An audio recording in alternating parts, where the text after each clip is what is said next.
is another form of finding a probability of something. What we just learned was called the normal probability.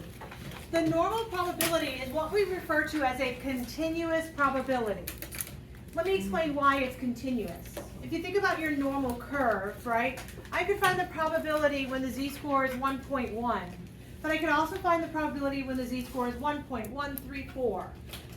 It gets a little bit more precise, and it continues through that whole process. Between 0 and 100%, there's a lot of probabilities that can fall in between on your normal probability curve, continuous curve.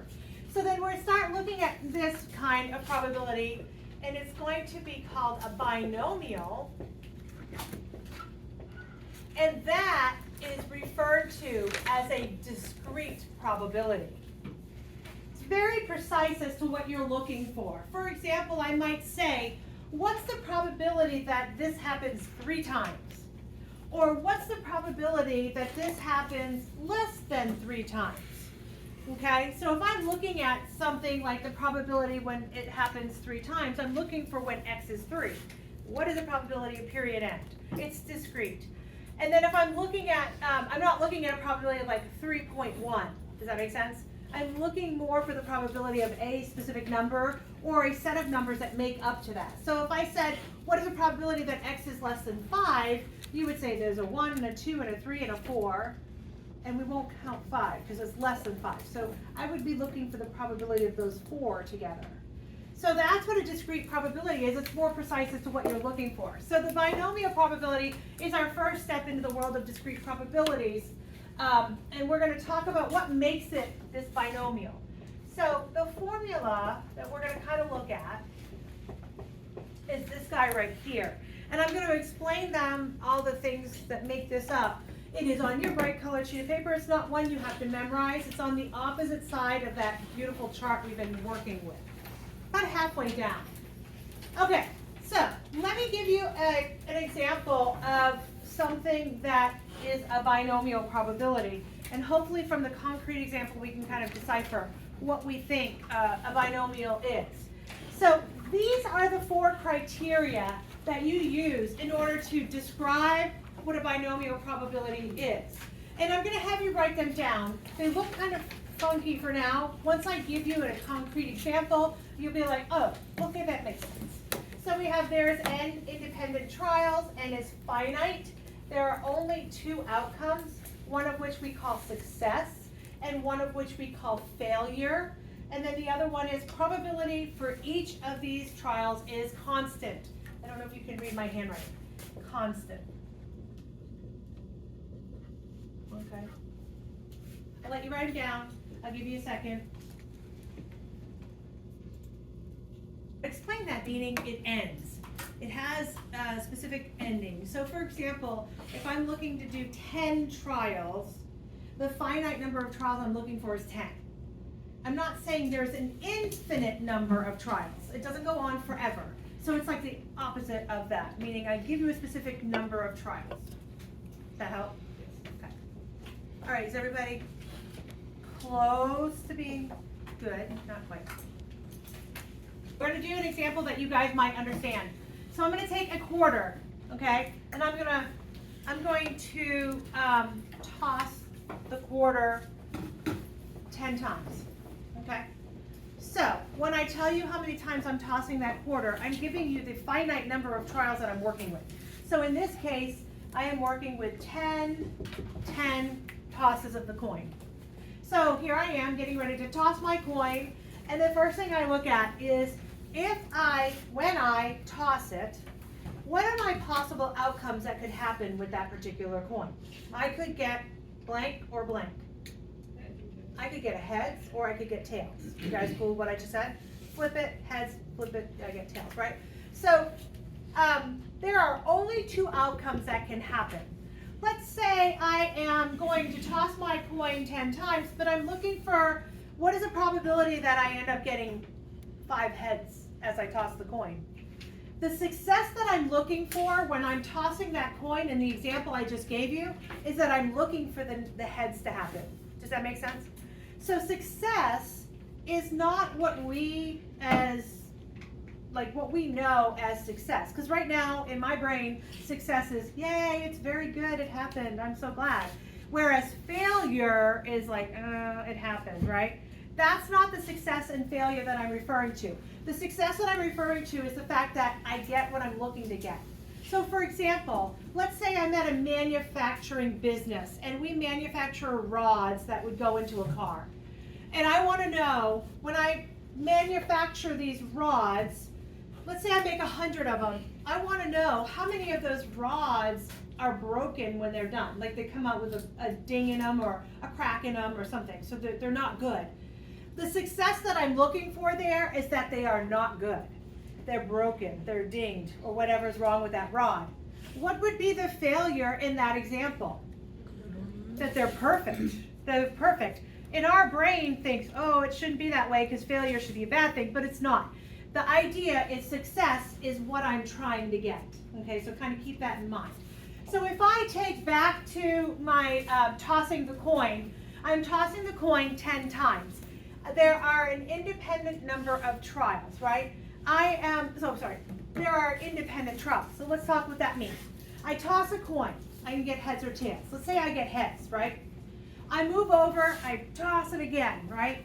Does it matter what I just got the first time that I tossed it? Does that rely on my results there? Not at all, right? That is an independent trial. I toss it a second, a third. I toss it the third time. Does it matter what I got for first and second? Absolutely not. My third trial is very independent of what those two were. Does that make sense what I just said? I take a die that has 6 sides on it, and I roll that die, and I'm looking for the number 3 to happen. My success is that I got a 3. My failure is that I got a 1, a 2, a 4, a 5, or a 6. That is my idea of failure for that problem. When I roll the die, what is my probability of success? What is the probability I'm going to get the 3 that I want to get? 1 out of the 6. Does that make sense? That's my probability of success. I roll it a second time. What is the probability I could get a 3 again? Again, 1 out of 6. Does that make sense? I do it again. It doesn't matter what I got the first or the second time, I'm going to get 1 out of 6 chance of getting that 3 again. Is everybody cool with that? That was what independent means. Let's say I'm rolling that die 10 times. That is my n is finite. By 10 trials, it's a finite number. Trust me, for this, you don't want to have an infinite number of trials. You'll be working forever, which sounds like a blast because it's statistics and such, but no. So there are only 2 outcomes, success or failure. Success doesn't mean, yay, I'm so excited. It just means I got what I was looking for. And then probability for each trial is constant. So I kind of gave that example a second ago. I roll a die, I got 1 out of 6. If I roll it again, what's the probability of getting that number 3 again? Again, 1 out of 6. I do it again, 1 out of 6. That is a constant probability. It is non-changing. Okay, so let's say I toss the coin. I'm looking to get tails. Success is for me to get tails. I toss it 5 times. Let's say I toss it. What is the probability of me getting the tails? 1/2. Again, I toss it. What is my probability of getting tails again? Again, 1/2. It's constant. These are the 4 criteria that make up a binomial experiment. Okay, so oftentimes on an ACE exam, they're going to say, tell us the reasons why this is indeed a binomial. And you're going to say there's an independent, the trials are independent of each other, that there's a finite number of trials, I have a success and a failure, and then last but not least, my probability is constant each time. So oftentimes they'll ask you those questions, which is kind of cool, easy 2 points, right? All right, is everybody cool with that? So this right here is the binomial formula. You have it on your bright colored sheet of paper. The first thing I want to talk about is what do these 2 things mean? So n is the number of trials. I'm tossing my coin 20 times, n is 20. I'm rolling my die 5 times, n is 5. Are we cool? I spin a spinner 11 times, n is 11. Okay? P is the probability of success. My probability of success when rolling the die and trying to get a 3, you all told me is 1 out of 6. I think everybody agrees with me, right? So the probability of success is 1 out of 6. What would the probability of failure when rolling the die be about the 3? 5 out of 6, okay? When you're looking at that, does it make sense that the probability of success and the probability of failure added together give me every probability that could possibly happen in that scenario? It makes sense that your probability of success and your probability of failure is going to add up to one whole or 100% every time. So I know P is the probability of success. The other one is Q, which is the probability of failure. Probability of failure is equivalent to 1 minus P.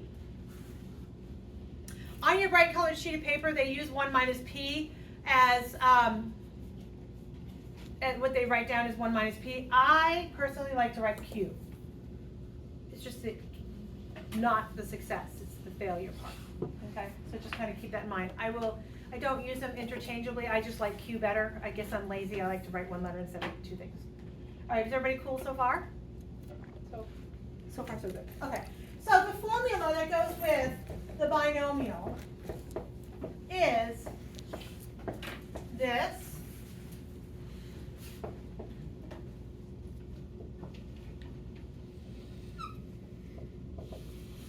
I think you should see it on your bright colored sheet of paper. Yeah. So look around, see if you see it, kind of a little star by it, because that's what you're going to be using.